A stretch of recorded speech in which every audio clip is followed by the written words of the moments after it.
So welcome to episode 14 of the Lessons in Leadership podcast, brought to you by www.markpetipod.com, because when you can't find a sponsor, sponsor your own damn show.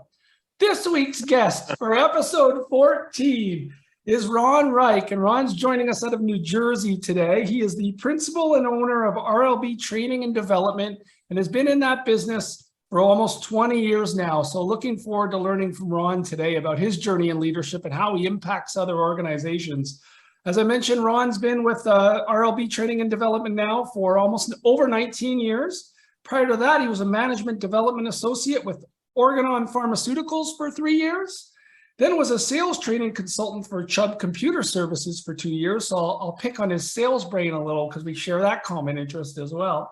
A senior sales trainer for 4 years for Toshiba America, an MS Human Resource Management from Uppsala College, and a BA of Business and Management from Gettysburg College. So Ron has spent his life, it sounds like, in a little bit of sales, but mostly leadership, two areas I'm very passionate about. So it should be fun to talk about these things today with Ron. Ron, what I missed, and welcome. Oh, you know what, Mark? I don't think you missed really anything at all.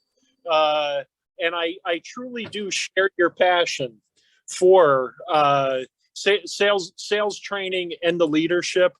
And I feel so unbelievably blessed to be able to do the kind of work that I do, because it's my passion. I have so much fun with this. And I believe you and I may have touched on this in our pre-call. I mean, almost every single time when I get to do a session, I just think to myself, man, I'm getting paid to do this. This is unbelievable. You know, you can start doing it for free. No, I'm just teasing you, Ron. It is. It's quite a joy, eh?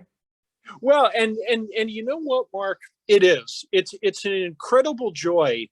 And I strongly believe one of the things that sets me apart from people is that I do like to go above and beyond and help anybody I can, whether I get paid or not. And, you know, I'm reminded years ago, I did an American Management Association class in Philadelphia. We finished, and it's a Friday afternoon. Everybody's, anxious to get out and get started, blah, blah, blah. One of the participants came up to me, Ron, can I ask you something about work? And I was like, sure, of course you can. So we started talking. We talked for about a half an hour or so, and she stopped me, and she was like, wait a minute. We're finished. Everybody has left. You're not getting paid to talk to me. What are you doing here?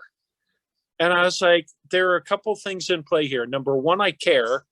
Number two, I like to be a nice guy. And number three, I do need to tell you, I have a selfish motive, because if there's anything that I can do to make you better, it's just going to help people overall. And ultimately, I believe in what goes around comes around. It'll help my wife and I eventually. Yep. Yeah, what you give out usually comes back to some degree, right? But you got to give out first. Well, I mean, and that's exactly it. And I know we talked about part of this, Mark, because I have it in my notes from our pre-call, in servant leadership. And I mean, I'm there for them. I'm not there. Class starts at 9, we end at 4:30, and you shall not bother me during breaks or lunch or whatever. It's like, no, I'm here to help you any way I can. And whatever I can do, I will do. And that's what good leaders do. Oh, that's a great approach. On that note, I normally ask this question last, but most of my listeners know quite a few of the guests I've had on. So they know about their path, what they're doing today, etc. But I always close up with that. But I'd like to open with that, Ron, because my listeners may not be familiar with you. You're in New Jersey. I'm in Wasaga Beach, Ontario. Most of my listeners are people who have worked with me and have worked with the people that I've had on my podcast. So you're a first. So why don't we open up with, tell us about RLB Training and Development. What do you do today? Well, really what I do, Mark, I help emerging and current leaders and managers to be their very, very best through education and training. And I mean, that essentially is the mission statement of my business. And I do that through, training sessions, individual coaching. And again, it's called, the classic soft skills, except they're not soft skills. They're hard skills to learn. Totally. And what's the size of like organizations that you work? Small, medium, large, a little bit of everything? It is truly a little bit of everything. And I mean, my sweet spot though is more of the smaller to mid-sized firms. And the reason I say that is I'm by myself, and I think I can make the biggest impact and really help those types of organizations more than the real large types. I mean, I've worked with Sanofi, I've worked with Novartis and those types, and it's been fine.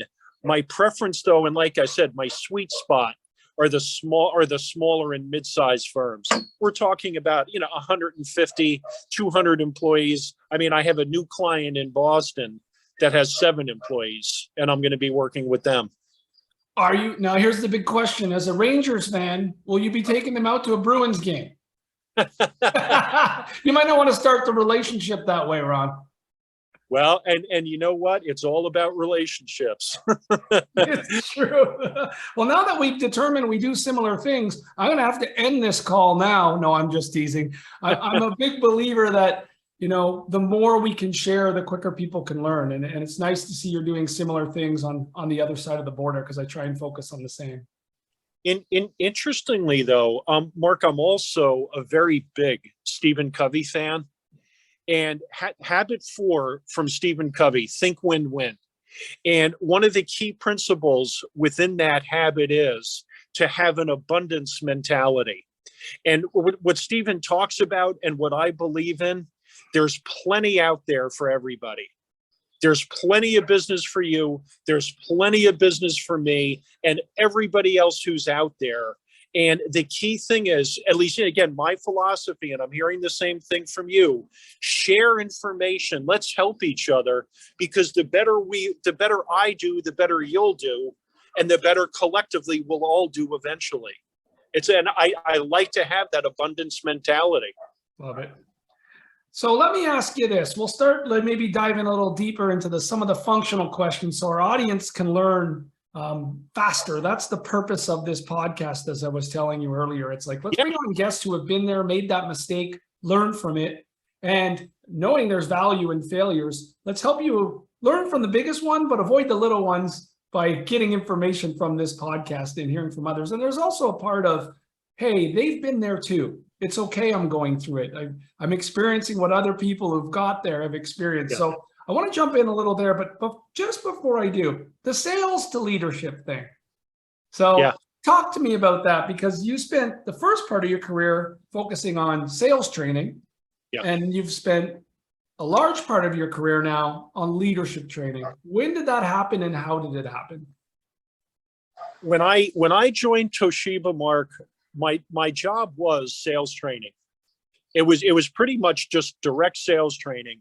And this was back many, many years ago. I was in the copier and fax division of Toshiba. And, I started off doing that and, was doing well.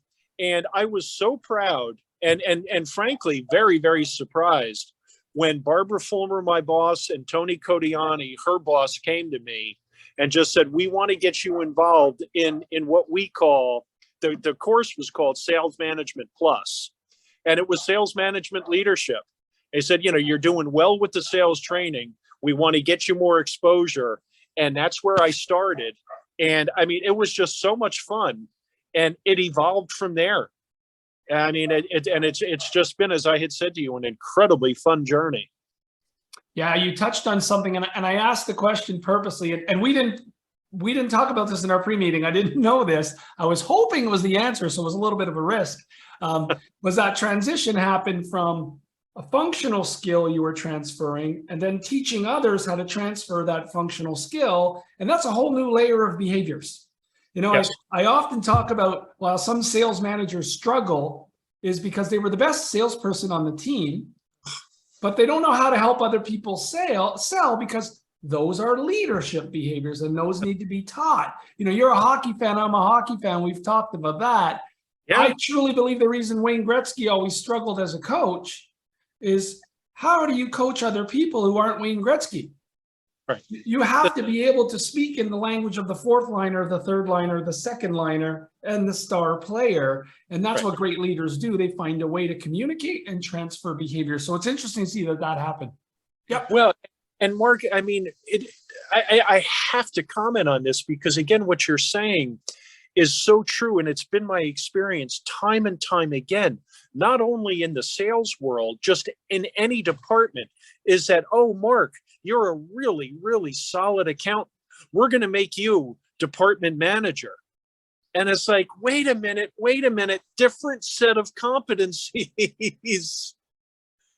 And you see it, I don't know what your, observations are with your client base, but I still see that happening over 70% of the time. And that is not a critique of my customers, of their people. It's just the way we seem to determine who's going to be a leader. And that's okay. Just to be clear, if you're a top sales performer and I see the characteristics of working well with others and communicating well, and I say, okay, you're the person I'm going to start with to build some behaviors to see if you can lead. That's a great place to start, but you don't accelerate them to the promotion without giving them those skills. That's right. And the key part of your comment right there, Mark, at least for me, to see if you can do this, and equally as important for me, if you're interested in it. And that's where the conversations need to happen. What are your career goals? To what do you aspire? What do you want to be doing? What are you passionate about? And, again, it has to be, the interest has to be there, or you're going to have failure. And then we all lose. Everybody, the people reporting into that individual, the individual, and the company. I mean, I'll tell you, oh, man, quite a few years ago now, went down to Washington, D.C. I'm doing a 3-day American Management Association class, Building Effective Work Relationships. One of the individuals in the class works for NASA. And on the roster before the class, I saw his job title, Rocket Scientist. I was like, okay, this should be interesting. Day one, he doesn't say much at all, pretty insular, pretty quiet. And again, it's fine. I get it. On the morning, at lunchtime on day 2, he came to me, Ron, I'm going to leave. I can't do this. I just can't. I don't like people. And I'm just so uncomfortable. And Mark, he was a manager. And I need to leave. I just don't like people. And it's like, you belong in front of a computer writing code. You're probably one of the best ever at it. And that's what you should be doing. And I didn't ask, I can about guarantee whatever his name was, Jerry, whatever, you're a great programmer. So we'll make you manager now. Yeah. It's just, everybody loses. Yeah. And as senior leaders, you have to be selective on having that dialogue. Like, I'm in one of my 5 key anchors in my program is about professional development strategies. And because I'm so hyper-focused on seeing people succeed and grow, I made the mistake of taking someone who was very good at their job and trying to push them to the next level. And they kind of looked at me and said, like, I see what the leaders do. I don't want to have to do that. Right. I just want to do my day job, be good at it, and go home. And so, right. You got to evaluate that move and have the conversations that you're referring to. I think that's really great. Yeah, absolutely. Yeah. So tell me then, let's now shift. We got the why sales to leadership. And by the way, the reason I asked is that's a big pet peeve of mine is we promote sales leaders without the leadership behaviors. And then all they can do is scream at their people when their conversion isn't there and their prospect lists aren't being followed up on. But we can't teach them how to teach a sales professional, how to have an open-ended conversation, or how to go and research it because they don't have that skill set. So anyways. Okay, let's dive into the leadership stuff. So I'm going to start really high level with you, Ron, because you've been doing this for, as I said, almost 20 years. What's worked for you? Like, when are you successful with a client and get that breakthrough? What's Ron's transferable skill set across all those clients? I'm gonna go back, Mark, to a comment that I made earlier, in that I believe it's all about developing good relationships with people at all different levels, just at all different levels. And I think number one, again, talking about the servant leadership is talking to the senior people in an organization, learning about what they need, and then connecting with the next level, getting to know them personally and professionally, and just everybody throughout the organization. Because when you do that and people feel comfortable, that's where you're going to succeed. That's when people are going to start sharing information openly and freely. And I mean, it's interesting because, again, with this client in Boston, my plan is to, I'm not sure if I'm going next week or soon, whatever, and that doesn't matter. What, the owner of this company said to me, really, she runs a kitchen remodeling company, ironically, and we're having our kitchen remodeled. Fine. She said to me, though, I'm really good technically at what I do. And she said, I don't know anything about leading people or working with people, and I'm struggling mightily. And what I want to do is go up there and I want to meet with her and just talk with her. And equally as important, and maybe even more important, Mark, I want to talk to her team and just talk to the people that work there informally, just about, I want to get to know you a little bit. Just, personally, professionally, what's it like to work here? Just, tell me about that. Tell me a little bit about Marlene. And just establishing the fact that I am not here to beat you up. I'm not here to beat Marlene up. I'm here to help everybody. I'm here to help everybody. And that needs to come across. And I think, and again, for me personally, that's one of the things that I want to do that face to face. I just do. I want to be able to talk to people about, what do you love to do? Oh, wow. Okay. You love the beach, you love the Bruins, or, just whatever. And let people know that, yeah, I'm human. I'm not this consultant who's here to, take your company apart or anything like that. No. I'm here to help. And in order to do that, I want to get to know you. And I love that you're speaking about that from the client perspective and how you best set up that client for success by making that connection with not only the leaders who have engaged you to come in, but the individuals who are going to be part of the training. It's a big gap I see in the market. So my first anchor is the connection meeting. So 7 out of 10 of my clients on leadership, well, we don't do one-on-ones and we don't know how to develop people and we're growing and we want to be able to scale our people. Okay, so we want to learn how to coach. I get all that, but if you had a connection meeting first, right. And the purpose of the connection meeting is exactly what you're doing is, how do I get the individual's needs, wants, desires, gaps, how I can close them, help them, etc., and understand those before I ever try and connect them to the goals of the organization. That's right. And leaders miss that 99 times out of 100. If they do coach, they just jump into what we need done this week. Right. That's right. And my philosophy, Mark, is also I want to go talk to everybody. And what I like to do is have the leaders, the department managers, whoever it might be, I want them to then go through a day or two of formal training with me. And then from there, we can sit down and start to talk about any individual gaps that exist within people. Because I like everybody to be on the same page, like everybody to have gone through the same thing. And then if we need to reinforce or there are some other things there, that's fine, because at least they will have gone through the training and they're not getting hit with this cold, if you will. Yeah. Consistent approach for all. I love it. Okay, I need a story now here, Ron. You got to give me your best story here, okay? So We're going to get a little out of the functional. We're going to talk about Ron's life a little bit. And if I probe too deep, just let me know here. But I'd love to know if you could put your finger on your biggest professional influence in your life for how you lead and your biggest personal influence in your life that has impacted how you lead.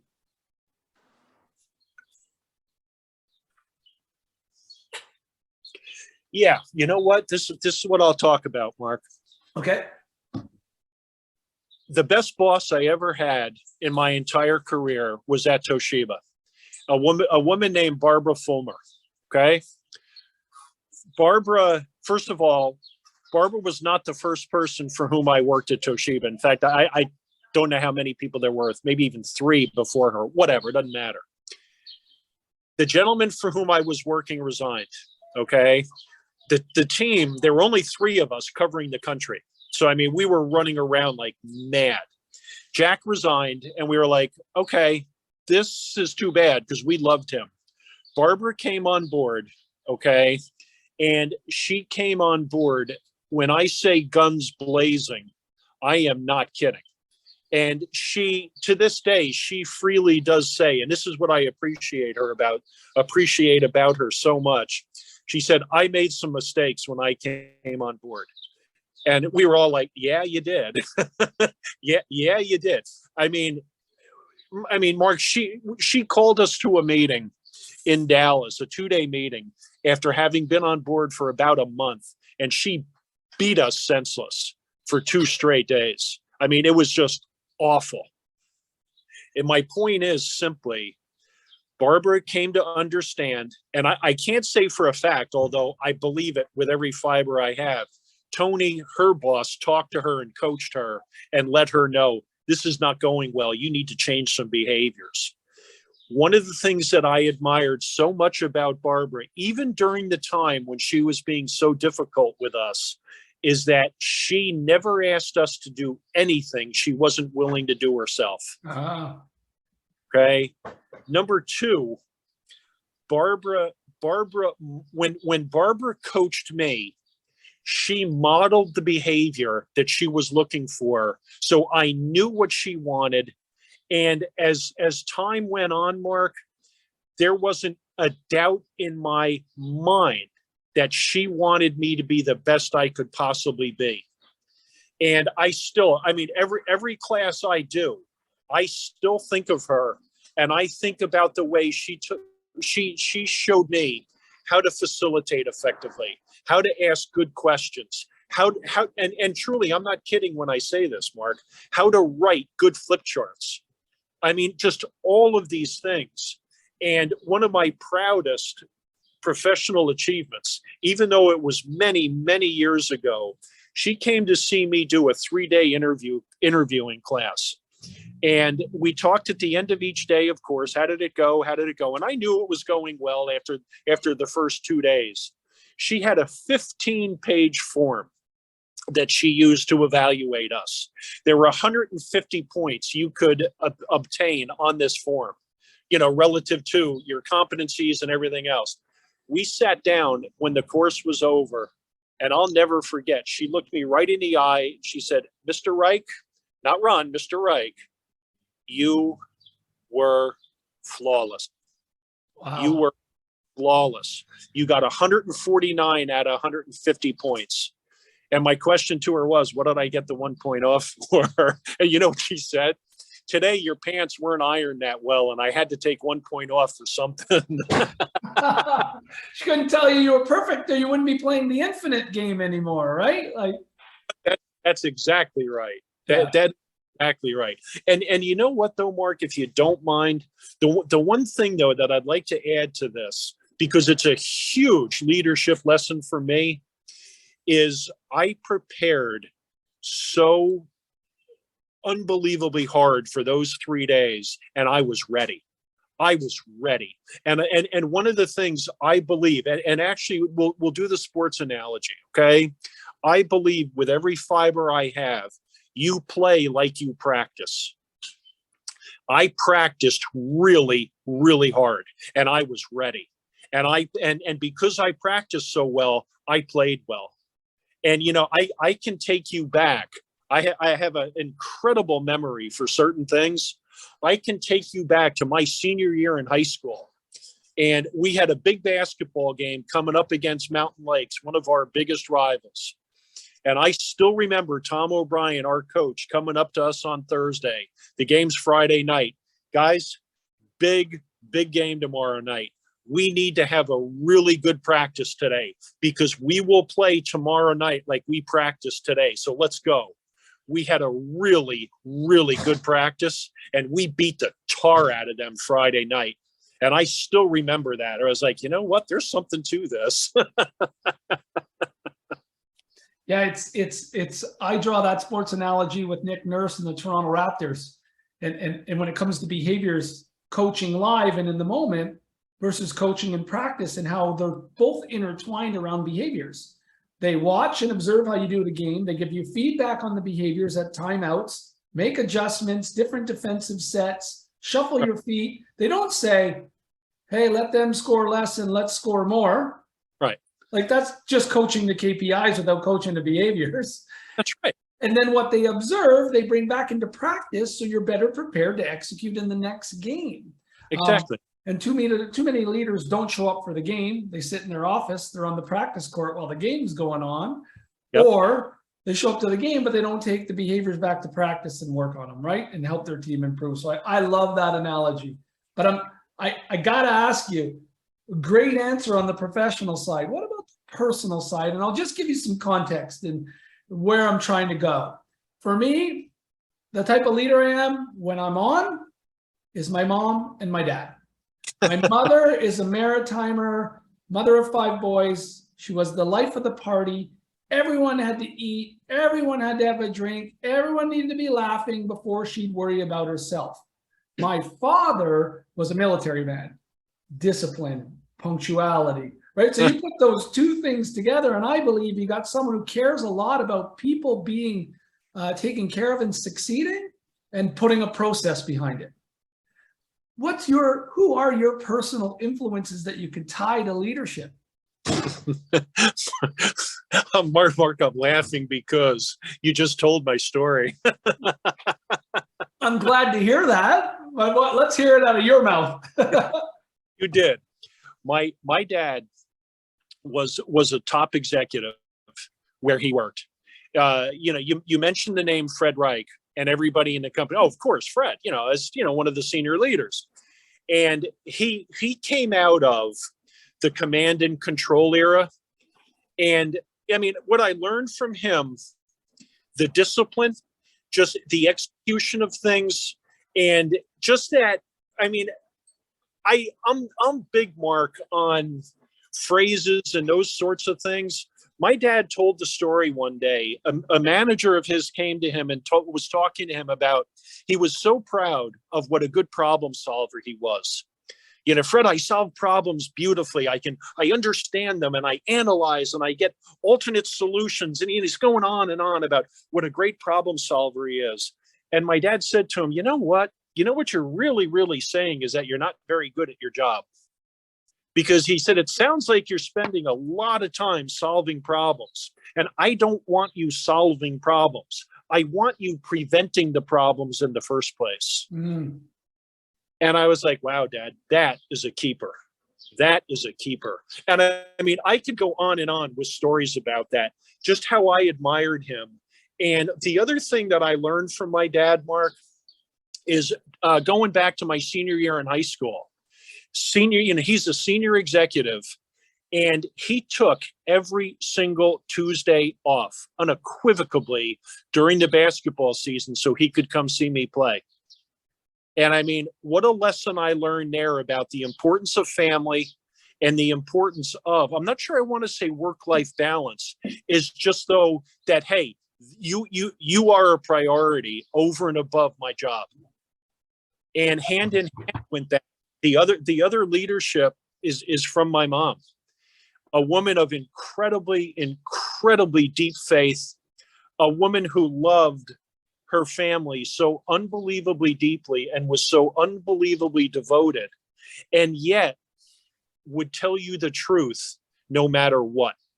And when I needed a kick in the butt, she gave it to me.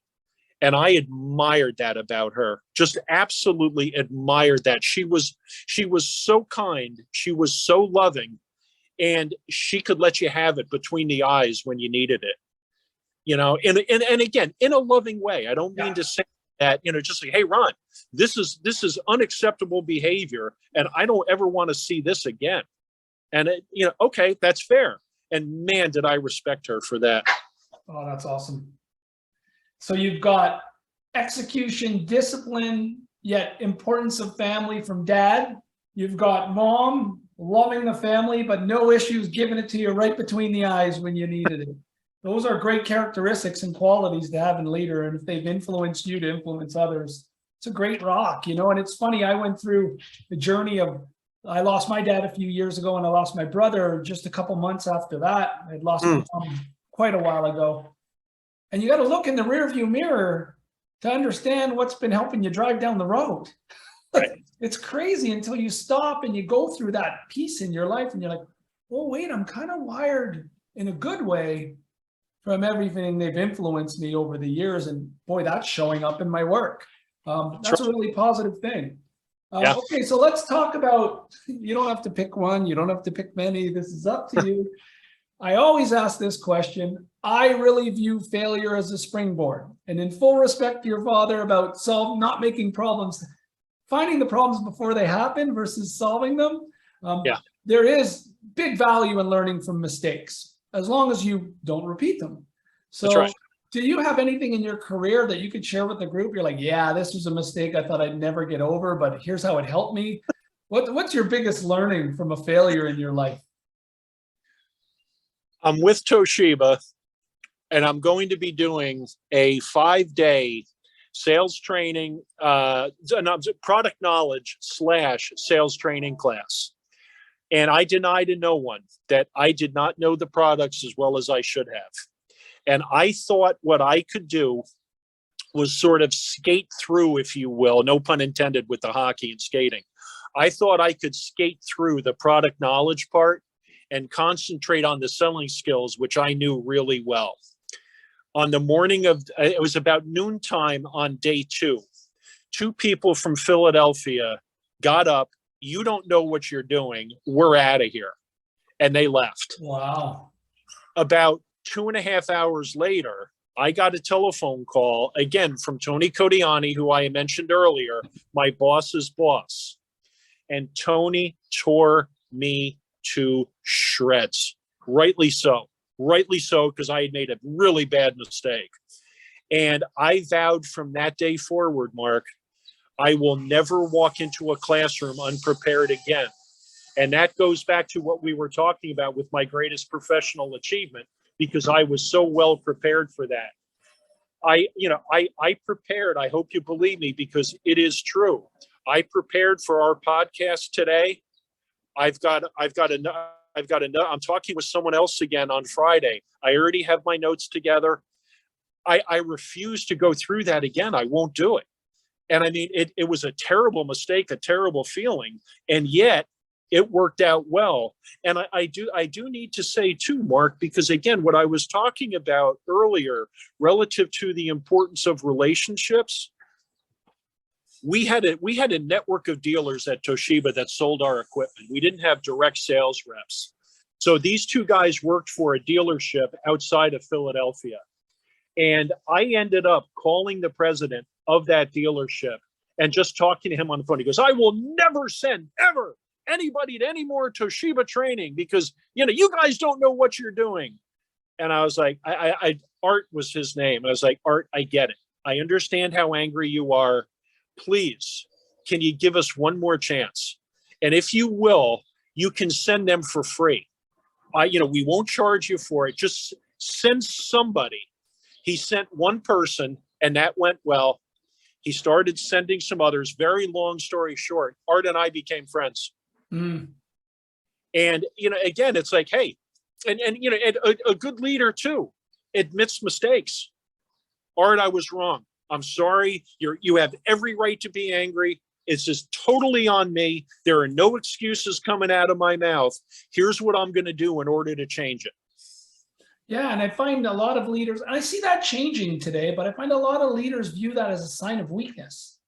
And quite frankly, I think the people you work with view that as a great strength, that they can build trust because they know you'll tell them when they're wrong. Now, if you spend your life apologizing to them about how badly you screwed up over and over again, that won't really fix things. But that initial moment of owning something and then again, just saying, sorry, here's how I plan to fix it, is so powerful. That's right. Yeah, That's right. Well said. What would you tell Ron in 2003? In 2003, what would I tell? Knowing what you know in 2022, what would you tell Ron in 2003 when you were starting this business? If I can, Mark, I'm going to go back a little earlier. Sure. It was probably. Well, hold on a second. This is my podcast. I ask the questions around here. Answer the damn. No, I'm just teasing you. Please, whatever makes you most comfortable. No, and the reason I'm bringing this up, another leadership lesson for me, as it were. I was talking to my boss at Oregon Pharmaceuticals, and he had actually given me my raise. He told me what my bonus was, and I was happy. I thought it was fair and everything else. And I made the comment to him, Joe, I so admire David. Well, one of my colleagues. He knows so much about so many different things. And Joe just looked at me and he said, you know what? He said, if you really, really want to become the best you can be, you need to start reading. He said, you need to start reading leadership books. You need to start getting newsletters and just read. And you will become a resource for people. And that's one of the greatest pieces of business advice I ever got in my entire life. And that's one of the big reasons for my success today, too. And I mean, and I'll leave it at that. If there are any gaps I can fill, Mark, of course. Oh, that is great. That is some of the similar advice I got from a boss named Lisa Larder, who was really, really, at the time I was working for TELUS Mobility, one of the big wireless companies here in Canada. And they were doing Who Moved My Cheese and Good to Great at the time, I think. And I was just, listen, I went to university. I spent more time partying than studying. I was that guy. So I just had no interest in reading. And she convinced me, like, if you really want to go to the next level, there are things you have to learn and understand to get more scope and responsibility. And these books will help you. And so I started to read and I actually started to enjoy it. Never did I think I'd write my own book with the help of a good friend. But I would give many people that advice. And what I tell the young person today who's like me back then is that I ain't reading a book. I can do it myself. I'll figure it out. I've done it before, blah, blah, blah. YouTube is the most valuable tool out there. If you don't want to spend 4 hours reading a book because it's not your thing, go watch the author's 30-minute TED Talk or 30-minute speech. They will break down those same behaviors in that talk. If that's the way you want to consume the knowledge, it's never been easier to consume knowledge. There's just too much of it out there now. That's right. I mean, that's exactly right. And I mean, when you can break it down into chunks as well. And, the other thing that Joe said to me that day that was really important to me was that, he said, so many people say, I don't have the time to read. I don't have the time, whatever. I'm so busy. Can you read 10 pages a day? And I was like, yeah, I can do that. Do that. And that's what I try to do. I mean, sometimes it's more than 10, fine. Yeah. Except some people will say to me too, oh, Ron, if I miss 3 or 4 days, can I read 40 pages in a day? And I was like, I wouldn't, because then you're reading for the sake of reading and you're not learning, you're not absorbing. So, make the commitment 10 a day. And if you miss a day or two, I mean, that's fine. It happens. Still, 10 a day makes perfect sense to me. Bite-sized pieces. Yeah. So we'll shift to just, and you've been really gracious with your time. If we can have 10 more minutes, that'd be awesome. Sure. Just shift to some guidance conversation here where you would, provide your thoughts and very specific questions. So on the concept of books, is there a book or two that you tell anyone who's a new manager or an experienced leader that's not really into books that they should start with? Is there one you'd strongly recommend for leaders? I think for a new leader, Mark, the book that I always like to recommend is called Leading at a Higher Level. And it's written by Ken Blanchard, the co-designer from Situational Leadership. And one of the reasons I recommend that is because he takes you through the entire situational leadership model. And he talks about how you can work with individuals using the model, how you can work with teams using the model. He gets into the importance of recognition.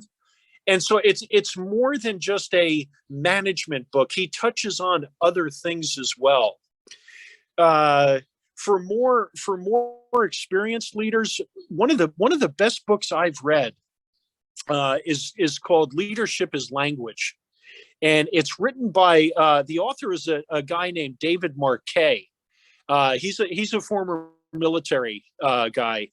And what he talks about in the book, near and dear to my heart, is the importance of preparing.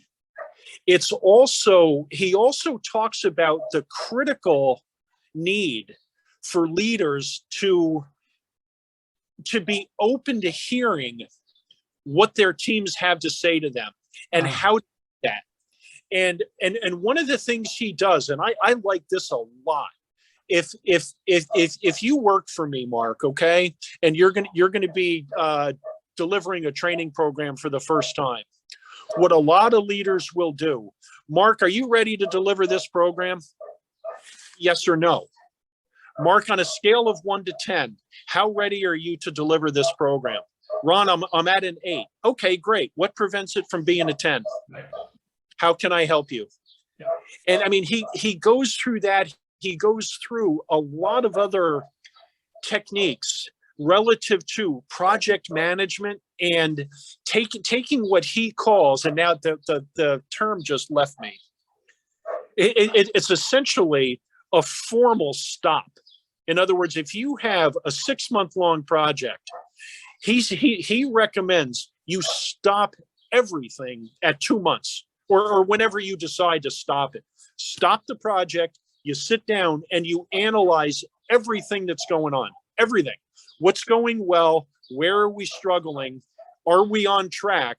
And then you make your adjustments and move forward. And then you have another formal stop, maybe 4 months in. And I mean, it's an excellent book. I love the way he wrote it. So that was Leading at a Higher Level by Ken Blanchard, and Leadership is Language? Yes, and by David Marquet. I'm not sure how to spell it. Marquet. It's something like that. Okay, we'll have a look at that. Awesome. I'm going to make sure I put that in the notes. Okay, here's a fun one. Well, it could be fun. I don't know. So you talked about, your best influence professionally, and you had mentioned the lady who came in, Barbara Fulmer, guns ablazing at Toshiba, and what you admired about her was the humbleness to admit a mistake and gain confidence. That was something that stood up for you. Talk to me about your worst leader. And you don't need to give a name. And I'm just more fussed with the behavior. And the reason I am is so the listeners can go, hey, let's stay away from that one then. So what does a bad leader in your past look like? Somebody who's invisible, disconnected, and inconsistent. And I want to be nobody will ever be able to put this together, because I also like to try to have some integrity, and I don't want anybody to figure out who I'm talking about. Yeah. I did work for a woman one time though, Mark, who she was just never around. She would say, we're going to have a staff meeting at 9 o'clock Thursday morning, and she'd show up at 9:45. And that was on a consistent basis. I mean, she gave me my performance evaluation, and she rated me average, which sent me over the top. And my point is, some of the things on which she rated me, some of the categories, she could not rate me at all because she had never seen me in action. And I called her out on that. I was like, how can you possibly give me this rating? You never saw me not once in the classroom, not once. So this is not okay. And I mean, it's just those sorts of things, the inconsistency of this is what I expect, except it's not what I do. Yeah, it's funny. Like, to me, we're aligned on so many fronts. It's kind of neat to have this conversation because we didn't really spend a lot of time talking about what we were going to talk about today. But like, that is the gap that motivates me. So, you know, in my leadership courses, in my book, I talk about these 5 servant leadership anchors. And what it's trying to do through those 5 anchors is make sure you're there as a leader and you're present within a process. Right. You're coaching behaviors, not results, within that process. Yes. And make sure that the process is repeatable and your team can come to expect it. So, you know, connection meeting, one-on-one, professional development strategy, coaching during the game, and performance reviews. Because what you went through is exactly what a lot of people go through, where they sit down and they get it's even the reverse. Like, you could get an elite performance review rating, but you know your boss is just placating you. Right. You know they have no idea how you do your job because they don't have conversations with you. They've never watched you do it. They're not helping you grow. But hey, listen, like, I don't want to lose you, so here's a raise and here's a lead. And it almost does the reverse of what you're trying to do. It furthers the gap. Sorry. And I love that you touched on that as the negative experience with those. You know, again, that's why I don't look for a name, having that integrity. We're not here to throw under the bus. What we're trying to do is inspire other leaders listening this to say, sometimes the basics are so important. Well, you know, and again, for whatever reason, I'm thinking about my wife's cousin, Gerald. Gerald is, I'm not sure of the number. I think he's either the number 4 or number 5 guy overall at the FDA. And we had them over to dinner a while back, and we were chatting, and unsolicited, Mark, he says to me, you know what I love to do, Ron? I'm like, what, Gerald? He said, I love walking around. He said, I love walking around the office and talking to people and catching up with them, finding out what they're doing, what's going well, the things with which they're struggling. I was just smiling, and I was like, Gerald, that's one of the reasons you're really good at what you do. Absolutely. Brilliant. That's actually a Tom Peters, I believe, 1980 philosophy and book, Management by Wandering Around. And when I first heard it, I'm like, oh, that's so, like, how do you inspire someone with managing by wandering around? Like, it just kind of sounds flimsy, doesn't it? But it's so critical. And so I just tweaked it, and I call it, again, with my sports analogies, coaching during the game. Right. Getting out on the floor, watching it happen, being there, right. Meeting people. Oh, that's great. I love being recognized when you actually see me doing it, more than telling me a week later in a one-on-one based in some numbers. I also, as a leader, can get out there and say, wow, I talked to 8 of you today, and you're all struggling with the CRM system. It's not working for us.